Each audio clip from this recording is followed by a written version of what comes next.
Hi there. As you saw when you saw my slides and my speaker notes come up, I'm Murray Oldfield. I work in the Technology Architects and Performance Architects team at InterSystems. So I talk to our customers and vendors about the performance requirements and capacity planning for Iris and cache databases. As you can tell from my accent, I don't come from here. I'm a New Zealander who lives in Australia, so I got a bit of a mixed accent. The reason I'm talking about this today is because I spend a lot of my time talking to customers about performance, and I assume a lot of things. I assume people know stuff. And a customer asked me a few months ago if I was to look at just like half a dozen top things, what would I look at? How would I understand if my system is healthy or not? How would I understand, if I'm coming up to a problem? How do I understand that type of thing? And so what I hope you take away from today is that we'll narrow it down to just a few things that if you look after them and understand them, you'll be 90% of the way there to understanding how your systems are going. So we start off with a bunch of questions, and the answer is usually it depends, except this one down here in the bottom left of the screen. When I wrote these slides, the Red Sox did have a chance, mathematical anyway, of getting into the playoffs. But people want to baseline their systems. They want to troubleshoot systems, or understand why the customers are complaining, or they might be thinking about a technology refresh. They're going from on-premises to the cloud.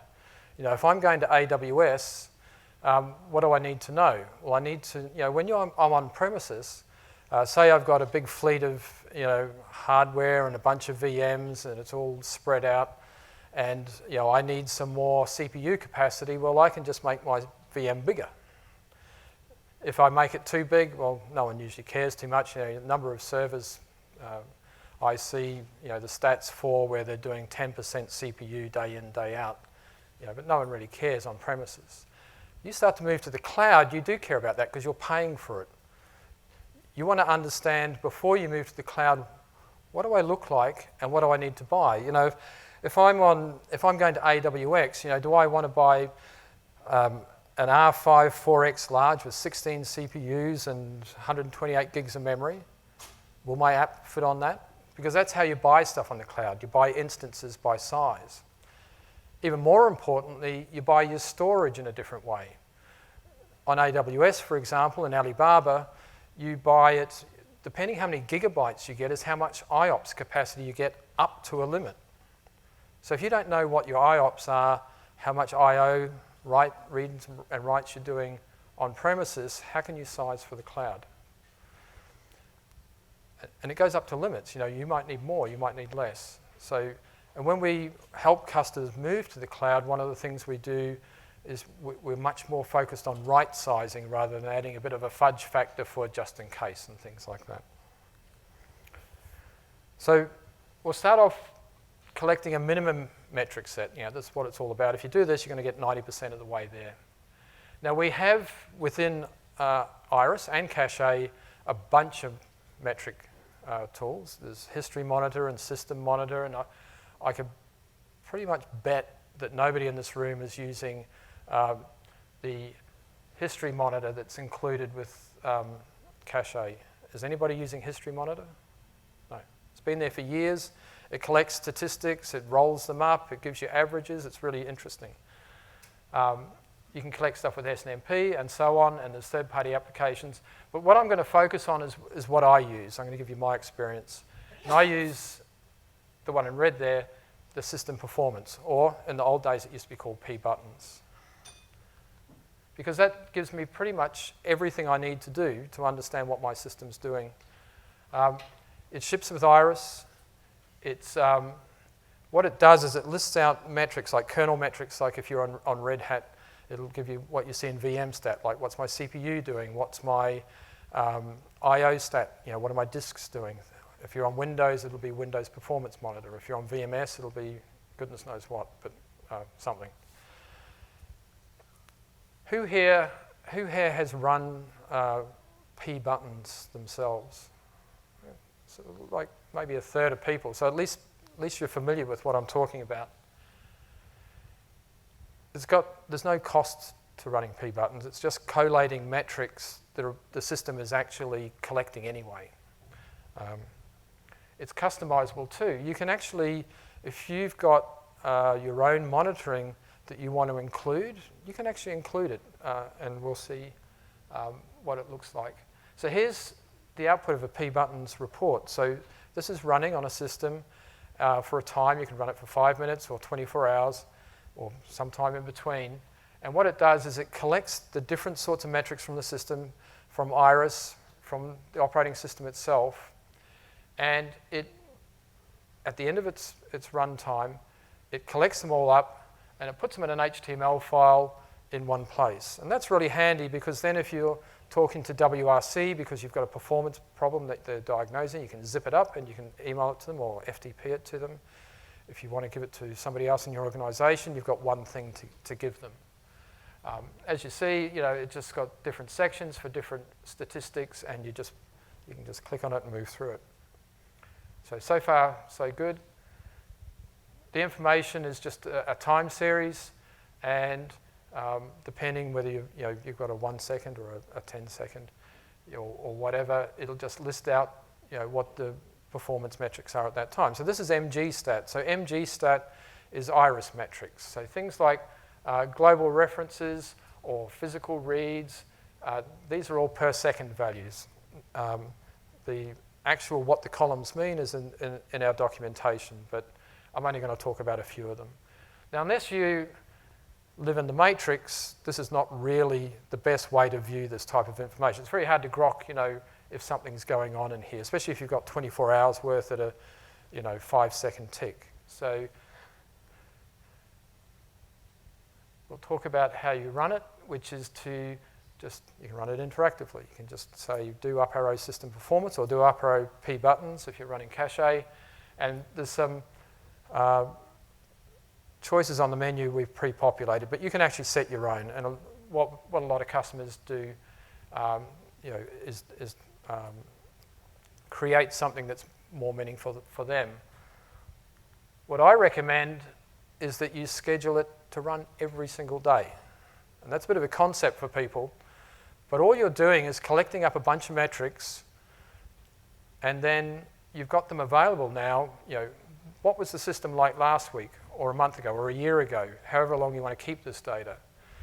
If you've got a performance problem, you can actually do what they call a preview and dump out what it's collected up to this point in the day. I deal a lot with our, outside the US, we sell TrackCare, which is an EHR system. So all the TrackCare systems have pButtons, or all the ones that I talk to have pButtons turned on every day. It's just scheduled as a job in the job scheduler, and it's just available. Now, one of the things is, what I've highlighted here, is that when it installs, by default, it goes into the MGR directory of cache, which is fine because we know where that is when you install cache or Iris.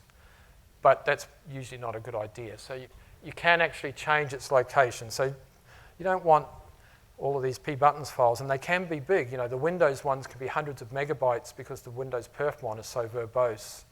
So people typically, they'll put it somewhere where it's not going to impact your database, or not leave it in the Iris directory. And also they have a job, like a cron job or something, which zips it up and maybe archives them after a certain time. But you decide how long you want to keep them for. I have seen customer systems go down because disk filled up. We're supposed to be monitoring it, and we've killed it with the monitoring, so it's not good. The default one of 24 hours every 10 seconds, that gives you enough granularity for most performance monitoring. You've got to miss out on a few things because it's 10 seconds before you take the next sample. So something like database writes, which are very spiky, they'll get averaged out. But we're not usually concerned with that too much, and we can do a short one if we really wanted to know that. So how do you get the data? Well, usually you can just cut and paste it and stick it in Excel and make a chart, because we're humans. We're very good at pattern matching. We understand what things look like.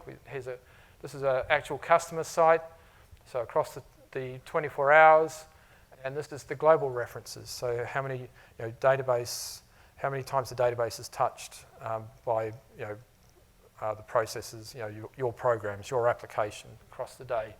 That gives us a nice wavy pattern. Everyone goes to lunch here. And then, so we get a good feel now. We're starting to see, oh, that's the pattern of how my work is during the day. Do you really want to cut and paste it into Excel? I don't. I get like a couple of these a day, and sometimes I might get 2 weeks' worth to look at. This kills me. So Fabian, who's going to put his hand up and get a free chocolate koala, over the years, I've looked around for different ways, and I started off with shell scripts, and I did awk and sed and God knows what to try and get it out. But in the end, I wanted to learn Python, so I wrote a small program in Python, and then Fabian took it and turned it into something much better. It's open source. It's called YAPE, yet another pButtons extractor, and its whole purpose in life is to automatically make these type of charts. So as I go through and talk about performance metrics now, I'm going to use the charts that we produce with YAPE. But it's on GitHub. If you like Python, you can contribute. You can add features. It's not feature complete. It's just a hack, to be perfectly honest, to try and get us somewhere and make our lives a lot easier. You don't have to install Python. It also is a Docker container, so you can just use that. I put this chart up just as a reminder. As I said, humans are really good at spotting patterns, but you really have to look at the evidence. Just because two things are in correlation doesn't mean they really are. They might be just on the same beat rate. If you zoom out, they might be on something different. Or it could be that one is slowing down the other.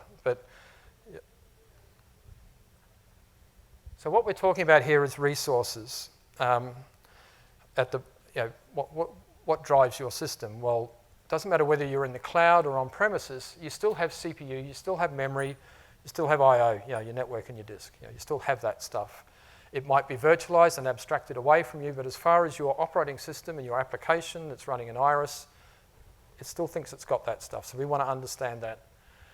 There's all sorts of ways of looking at it. I really like this use approach. You look at utilization and saturation and errors, and if you look at those three things, then you get a really good idea of how's your system behaving, and it's really good for troubleshooting as well. It comes from a guy called Brendan Gregg, who's a sysadmin for Netflix, and he writes a lot of blog posts on performance. So Google has their SRE guide, system reliability engineering, which you can buy. People have different ones, but I like this one, and it really sort of covers, as I said, 90% of the things we do with Iris. So CPU utilization or CPU run queue, those are things we'll look at in a second. For memory, we look at, remember, cache is an in-memory database. That's really important to us. Is the memory available? Is it being used? If the memory's free, then it can be used. If you've got memory constraints, then you're going to start to run into problems. And we'll talk about the I/O stuff in a little while. So CPU is easy. I think everybody knows what CPU charts look like because you can even run it on your laptop without too much effort. So CPU utilization, this customer here, so this is actually all a real customer site. Across the day, they're sort of getting 70% CPU on this is all on VMware, in fact. So it's running on a 44 physical cores, and we've got just a monster VM there, which is 36 virtual cores running on there. So it's quite a big VM, big customer running quite a high workload. So interesting to look at.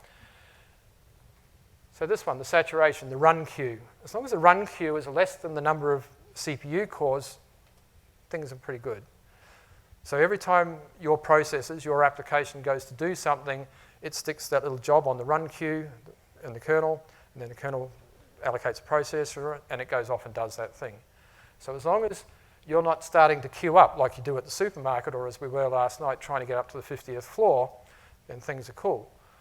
Once that run queue goes up, I'd expect the CPU itself to be starting to go up as well, and you know that you've got a CPU shortage. CPU is usually pretty easy. Memory is a little bit more interesting. So in the top chart here, we've got free memory. So this is what the system's telling me is free. And at the bottom, I've got physical reads. Now, the reason I put these two charts together is that I get often asked questions about memory. People say, I've run out of memory. Usually, they haven't. What happens is we allocate memory for Iris global buffers, for each Iris process that's running has some memory associated with it. Operating system does. The bottom one, file system buffers, is what happens from the operating system. Windows and Linux both do this. If there's free memory available, they will use it to buffer reads and writes. So what we're seeing in this picture here is that as the physical reads are spiking up, the memory available in the system is dropping down. But does that mean the memory is not available? No. If cache processes started up and needed that memory, then the operating system immediately gives it back.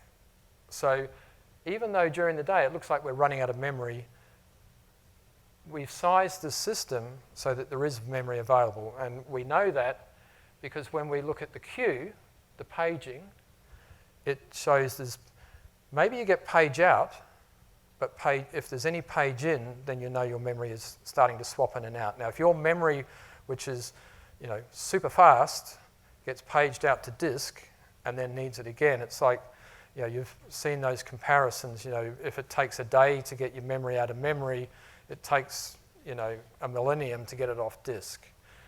So as long as, I don't mind that the reads are going up and down and the memory is going up and down, but as long as, I don't know why page ins are historically called SI as a counter, but they are. So as long as you swap in, you get a koala bear.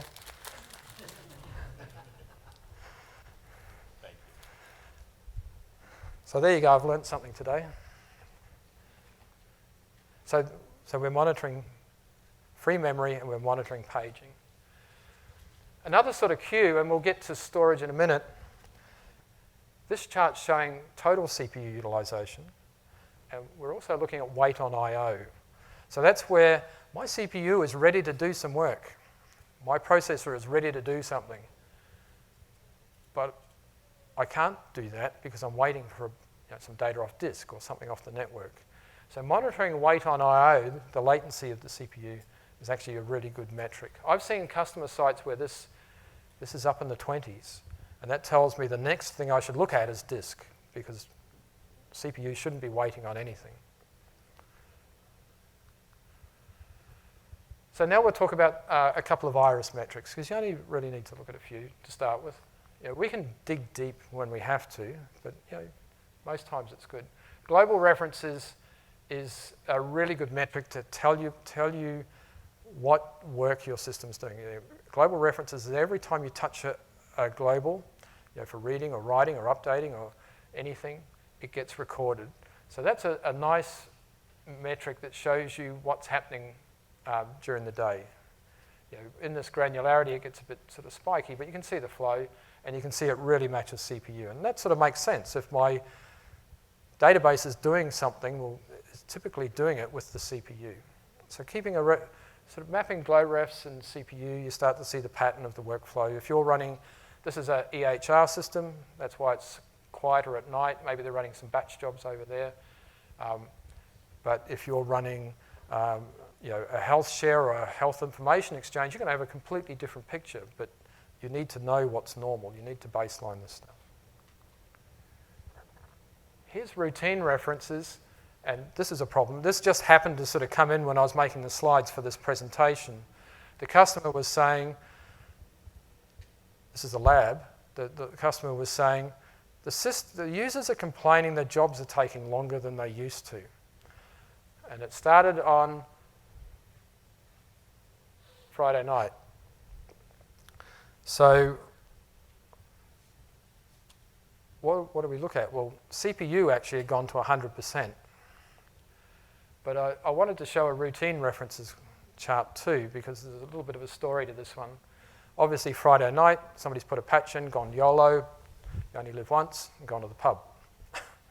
Then all hell's broken loose. The users didn't really start complaining till about here. But going back in time, we saw what was going on. So what was happening was the routines were spinning. So these are your cache application processes were just going nuts. CPU went to 100%. Interestingly, when I looked at the Glorefs chart, it was just normal, which told us that what was wrong was some code had gone bad because it was using CPU, but it wasn't actually touching any global. Something had gotten just into a loop and was hogging the whole system. So this is the idea of, you see your patterns. So read ratio is just, it's a metric that's collected by MGStat, and it's a metric that compares logical block reads, i.e. I'm reading data out of my global buffers in memory versus the physical ones coming off disk. And so if it's nice and high, it means most of my working set is in memory and I'm not getting much off disk. If it goes down to 0 for long periods of time, it might mean that you need more global buffers. And there's utilities, the next step, there's utilities like there's one called up arrow globbuff, which will tell you what's in memory. It could be, the reason I put it on this chart with the physical reads is you can see that the read ratio drops when the physical reads off disk comes up, and that's just a symptom of what we're seeing here. I'm seeing more off disk, not out of here, so that read ratio's gone down. So once again, it's just understanding what's normal. For this customer, no one really cares too much. The reads aren't that high, and it's okay. But if it started to, this started to creep up, and that read ratio being low started to stretch out, maybe there's something to look at it once again with global buffers. We'll look at a bit of storage stuff. So we have, obviously, reads and writes. When we look at the big picture, it's interesting. We see a pattern, but really to understand what's going on, we want to zoom in a little bit. So this is a companion utility to YAPE, which allows you to zoom in nice and quickly and easily, and it does a lot of common metrics for you. And its name I've forgotten. It's on the links on the GitHub site.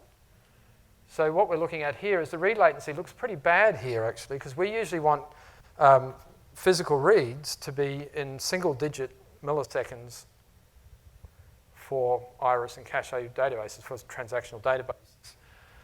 Ideally, nowadays with SSD storage, we usually see them at sub-millisecond.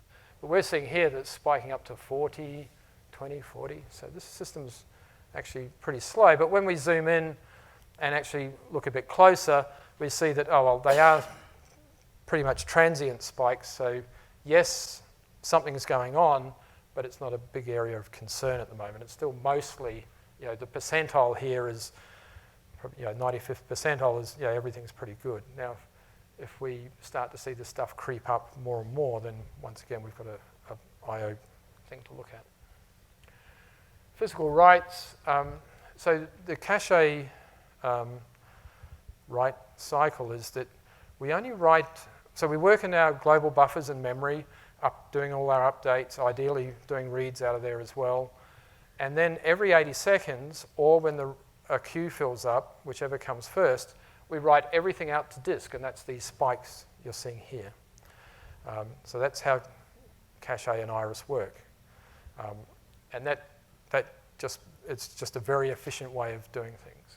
And so across the day, we see the pattern, and we can see, well, we're peaking around 15,000 IOPS. This is a real customer site. So if they were thinking of moving to the cloud, they know what size EBS volume. Well, we need one with this many gigabytes at least, whether we need it or not. Otherwise, we're not going to get the I/O we need. When we zoom down, we can see these nice, quick spikes here. When they start to dribble like that, that usually means there's an I/O problem on the writes. Typically that'll mean there's an I/O problem on the reads as well. So once again, it's just knowing your patterns.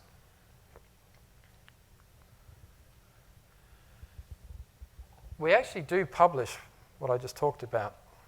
This is just in the IRIS documentation and the cache documentation.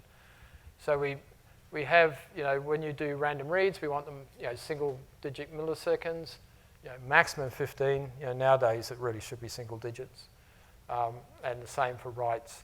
The reason journals are different for ECP is because does anybody here use ECP? Oh, okay. When you do transactions, journals are continuously written to disk.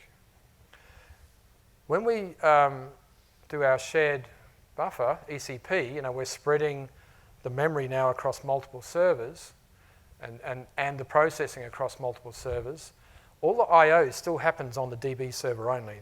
The app servers don't actually do any disk I/O, or very little. All your database disk I/O is going through your database server.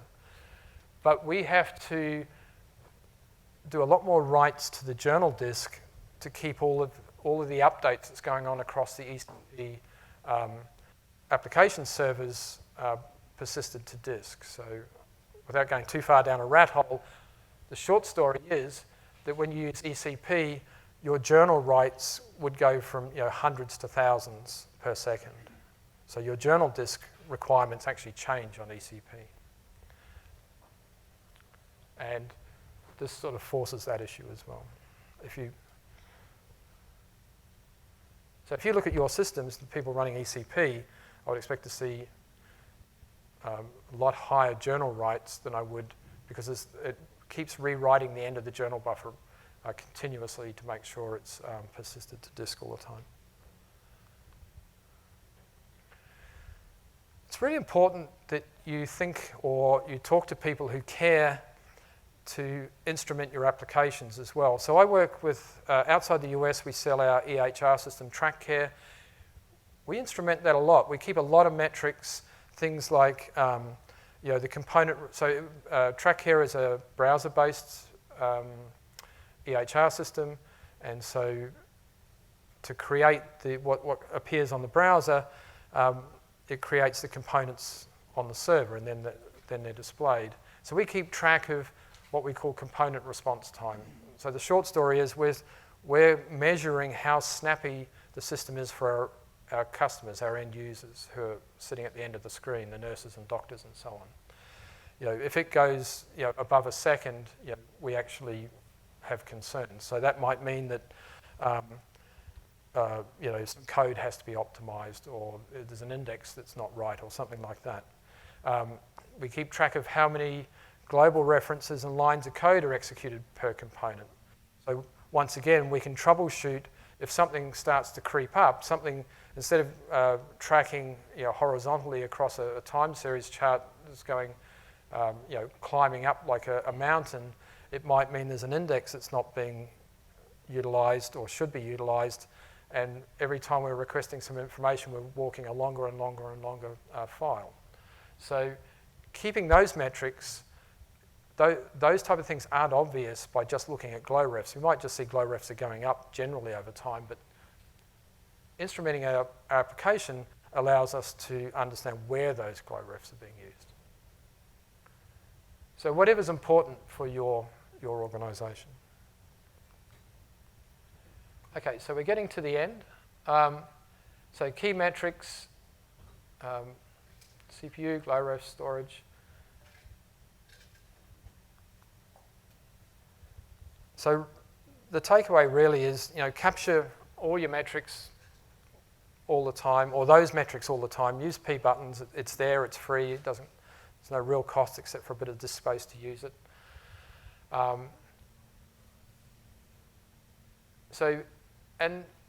Whether it's you or somebody else, start to understand what your system looks like. What's the baseline? And then you can go from there. And it used to be a problem that the storage was usually the first thing that was a problem. Then we got SSDs and everything was good. Then we started to, exactly, then we started to move to things like hyperconverged infrastructure, and suddenly the bottleneck moved somewhere else, back to storage again. So it's always changing. You know, technology's changing. When stuff's in the cloud, it behaves differently. You've got noisy neighbors. You know, you've got all sorts of reasons why stuff behaves weirdly. I post on the developer community. Who uses the developer, or who's gone to the developer community? So it's just, the URL's not there. It's just InterSystems.community. Search for InterSystems community. If you look for my name, I have like a series of articles.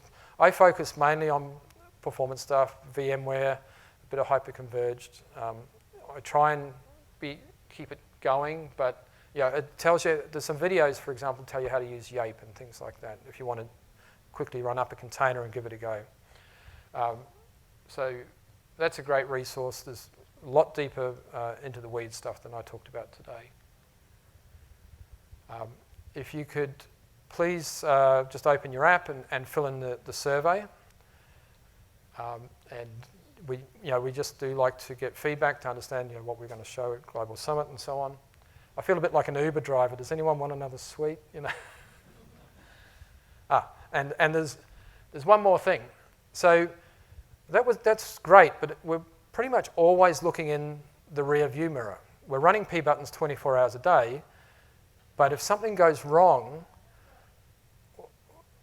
it's a surprise. And now we have to do a preview, and we dump off pButtons, and we've got to run it through YAPE and so on. So wouldn't it be great if we had live iris dashboards that told us in real time what's happening with our system, with iris metrics on them, like Glorefs and so on? Who would like that? Yeah, I would too. I'm really excited about that. So that's why the next session in this room is all about that.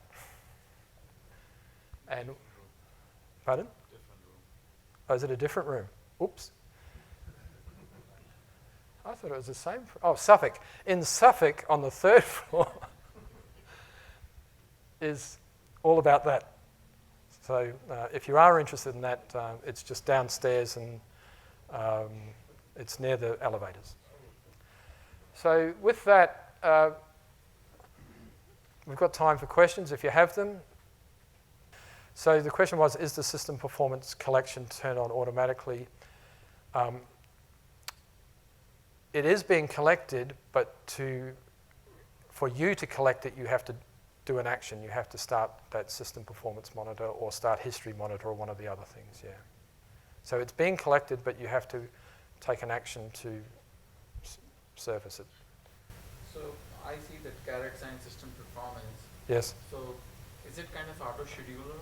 Like in a cron, if I need to collect and then generate the report and send the notification that my CPU is getting 90% or 100%. So what kind of capability does this report can give us? So system performance, or pButtons, is just that, it's a report. Some of the other tools in the system monitoring guide are more proactive. So you can set limits for things like CPU utilization or something like that. And those ones you do have to actively go and turn on and configure. It's all documented, but it's something you have to do. And you have to set, there's some default limits. For example, I think the system will automatically send a message to the console log if CPU is over 85% for a certain amount of time, but no one looks at the console log, so unless... I need to grab that and yes, you do. send the notification. Yeah. Thank you. All right. Thanks very much.